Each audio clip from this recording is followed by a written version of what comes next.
Okay, make sure that you know exactly the difference between save and save as. I know it sounds elementary, but so many people mess it up. I know, you probably won't. Present company excluded. Uh, let's say that you had done this worksheet in this workbook and you wanted to save and you had made some changes. You changed this to 50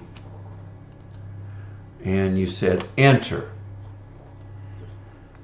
The minute that you do that, if I went immediately up and hit this little diskette, that is an automatic save because you have already named your workbook.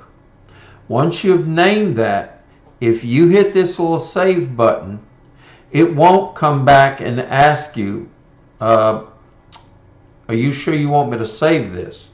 It will automatically save it without asking you anything.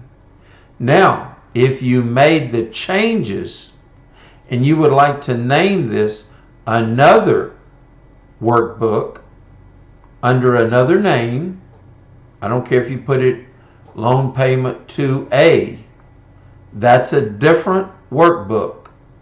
So we could go to File, Save As, because if we came here and hit the Save button right here, that's the same as hitting the little diskette.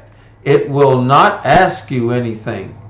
It automatically saves anything that you have edited on this worksheet in this workbook. So if I came back in here, I did File, Save As, then I can add something to the end of this.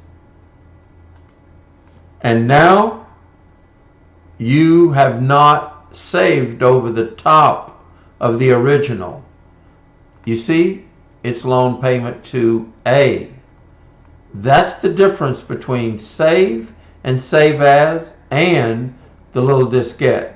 The little diskette, you make any changes right here and you hit save right here, it will save it. You've lost the original. There's a big difference, so really think about it before you use that diskette.